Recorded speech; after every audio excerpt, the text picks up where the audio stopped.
ٹھیک ہے کوئی مدر پدر آزاد ہو سکتا ہے، لیکن ہر بچی جو ہے وہ مدر پدر آزاد نہیں ہوتی. سپورٹ کرنی چاہیے اس کاز کو کہ خدا رہا کسی بچی کے ساتھ ایسا نہ ہو. میں تھوڑا سا دوسری طرف چلا گیا. بہرحال جی وہ کہتا ہے کہ جی یہ جو ہے ایک تو الزام لگایا کہ علی کاظمی اقلیتی اولاد نہیں ہے، ڈی ایچ اے میں پلاٹ ہے اس کا رولا ہے اور پتہ نہیں کیا کچھ جو بھی ہے واٹس ایور علی کاظمی سے اس پہ میں انٹرویو بھی کروں گا، ان سے پوچھوں گا بھی صحیح یہ سوالات. لیکن اس وقت اس کی بچی کا معاملہ میں ہر اپنی ویڈیو میں کہتا ہوں کہ یہ معاملہ دعا کا ہے. اب علی کاظمی کون ہے، اس کی ماں کیا کرتی ہے، بیٹی سے بدظن تھی ماں، الزامات لگائے بیٹی کو مارتی تھی، بیٹی کہتی ہے میں ماں کو دیکھنا نہیں چاہتی، میری ماں ڈرامے کرتی ہے. یہ اس شبیر نے اس انٹرویو میں یہ ساری باتیں کی ہیں. پھر وہ کہتا ہے کہ جی ماں باپ بہت زیادہ مارتے پیٹتے تھے اور ابو جو علی کاظمی ہے وہ کیوں میری شادی کرنا چاہتا. دعا نے یہ بتایا ہے شبیر کو کہ یہ ساری باتیں ہیں. آگے چل کے وہ کہتا ہے ہاں یہ کہ جی ظہیر کیسے، وہ کہتا ہے کہ جی ہم رشتہ مانگنے کے لیے جا رہے تھے اور ہم وہاں جا رہے تھے سکھر میں، ہم گاڑی میں رکے تو کال آئی دعا کی ظہیر کو، اور پھر اس نے بتایا کہ میرے ماں باپ مان نہیں رہے، تو پھر ہم اپنے چاچو کے گھر چلے گئے جو میرے والد کے چاچو تھے. ہم 4 دن وہاں رہے تو دعا نے کہا کہ میں خود آ جاتی ہوں، تو ہم نے کہا نہیں جی یہ تو اچھی بات نہیں ہے، تو ہم سیدھا واپس آ گئے. یہ ایک اور کہانی بیان کی گئی ہے اس انٹرویو میں. اچھا جی وہ کہتا ہے کہ جی ظہیر نے اپنا آئی پیڈ اور موبائل بائک بیچا جس میں اس کو تقریباً کوئی 2 سے 2.5 لاکھ روپے جو ہے اس کے پاس تھے. اور جو ہے وہ دعا جب آئی تو ہاں ایک جو چیز اس نے بیان کی، اس نے کہا کہ جی ظہیر نے کہا کہ جی میں شادی کرنا چاہتا ہوں.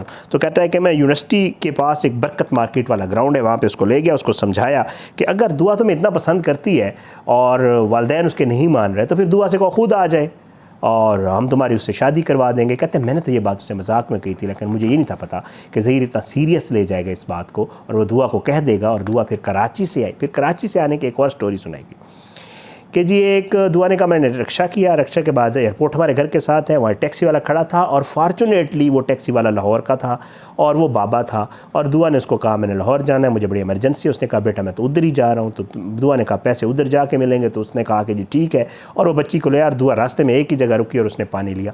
یہ ایک کہانی بیان کی گئی اس انٹرویو میں کہ یہ سارا کچھ کیسے ہوا.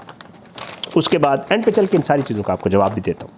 اچھا اس کے بعد جی کہتا ہے کہ جی میں نے پھر رائے خرم سے رابطہ کیا. پہلے تو بچی ہے تو ہم پریشان ہو گئے، میری ماں نے کہا نہیں ایسا نہیں کرتے. پھر اس کے بعد بچی آئی تو پھر ہم نے جی رائے خرم سے رابطہ کیا، رائے خرم نے نکاح کروا دیا. اور جو ہے میں نے اپنے آپ کو والد کی جگہ پہ رکھ کے سوچا کہ میرا چھوٹا بھائی کیا سوچے گا اگر میں اس کی شادی نہیں کرواؤں گا تو یہ مجھ سے ناراض ہو جائے گا. تو بہرحال میں نے اپنے چھوٹے بھائی کی پسند کا خیال کیا. جو مہدی کاظمی صاحب ہیں وہ اپنی بچی کی خوشی نہیں دیکھ رہے، میں نے اپنے چھوٹے بھائی کی خوشی دیکھی. اچھا ساتھ میں اس انٹرویو میں جو ہے بتایا گیا کہ بچی کے پاس ٹیب تھا اور وہ بچی کہتی ہے میری والدہ ڈرامے کرتی ہے. پاپا جو ہے وہ آن لائن کام کرتے ہیں، کرپٹو کرنسی کے کام کے. میں کہا کہ جی علی کاظمی کو کرپٹو کرنسی کا کام کرتے ہیں، پتہ نہیں یہ لیگل ہے یا نہیں ہے. اس انٹرویو میں شبیر نے کہا، مطلب وہ اس کو تھوڑا سا اور رنگ بھی دینے کی. جو پہلے کہا گیا کہ ایف آئی اے والے پتہ نہیں کون سا کام کرتے ہیں علی کاظمی. بہرحال پھر آگے چل کے کہا گیا کہ جی اس کی عمر جو ہے وہ خود بتاتی ہے. اس کی بات پہ ہمیں یقین ہے کہ اس کی عمر 16 سے 17 سال ہے اور وہ کہتی ہے کہ میری 2006 کی پیدائش ہے. اور وہ کہتی ہے کہ میں ایک لیٹر بھی چھوڑ کر گھر میں آئی تھی، گھر سے نکلی، رکشہ لیا، بابا جی ٹیکسی والا لے کے آیا. یہ ساری تفصیل جو ہے میں نے لکھی ہوئی ہے، یہ اس نے بتائی. اب وہ کہتا ہے کہ جی لڑکی نے جب فون کیا، لڑکی کو کوئی پتہ نہیں تھا ان کا گھر کہاں پہ ہے. وہ پنجاب یونیورسٹی آئی، پنجاب یونیورسٹی آ کے اس نے فون کیا.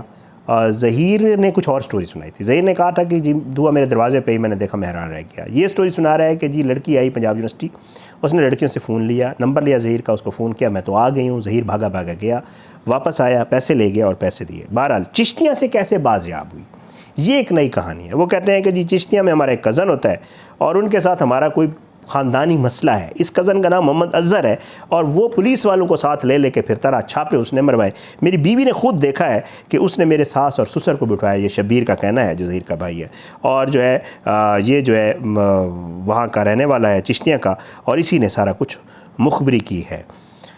پھر وہ جو ہے مختلف یوٹیوبرز کا نام لیتا ہے اور کہتا ہے کہ جی ہم ان کی ویڈیوز تو ضرور دیکھتے تھے، لیکن اور ساتھ جو ہے حیران کن طور پر ویڈیوز دیکھتے تھے. میرا بھی نام معلوم نہیں، اور حقیقت ٹی وی کا وہ کہتا ہے کہ جی حقیقت ٹی وی ہے، اور اس کا جو ہے وہ ایک عمران آتا ہے اور وہ کہتا ہے کہ جی میں ہوں عمران خان، اور وہ جو ہے وہ بھی ہمارے خلاف ویڈیو کرتا تھا.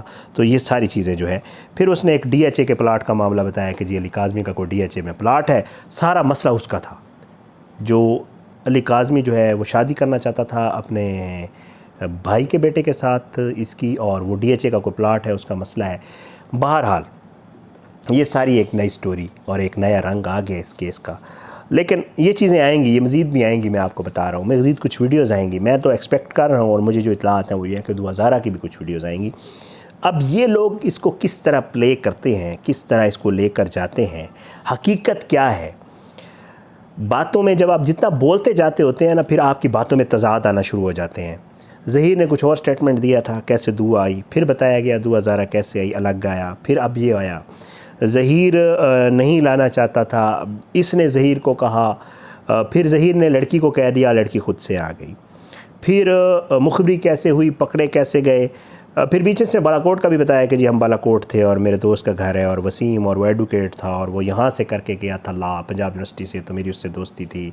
پھر اس نے اپنا یہ بھی بتایا کہ جی میرا نائکوپ کیسے بنا اور وہ UAE والا ایڈریس کیسے لکھا ہوا ہے، مجھے کوئی نوکری مل رہی تھی تو اس کی وجہ سے انہوں نے مستقل پتہ، بہت ساری باتیں اس انٹرویو میں، تضادات بہت سارے، جو باتیں پہلے کی گئی ان کے تضادات ہیں۔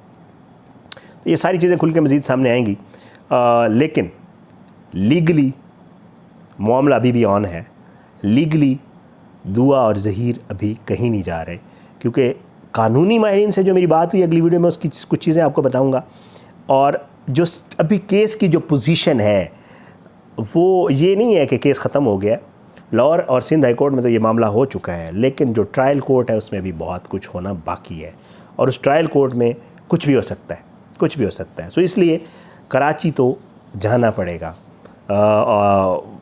وہ ہے نا کہ پنجاب نہیں جاؤں گے، لیکن اب کراچی جانا پڑے گا، اور کراچی وہاں پہ پروڈکشن آرڈر ہوں گے، پروڈکشن آرڈر نہیں ہوں گے تو پھر نوٹس ہوں گے، اور پھر اس کے بعد وارنٹ گرفتاری ہوں گے۔ تو یہ سارا معاملہ چل رہا ہے، انشاءاللہ مزید اس کے حوالے سے جو تفصیلات ہوں گی اس کیس کے حوالے سے آپ کے سامنے رکھوں گا۔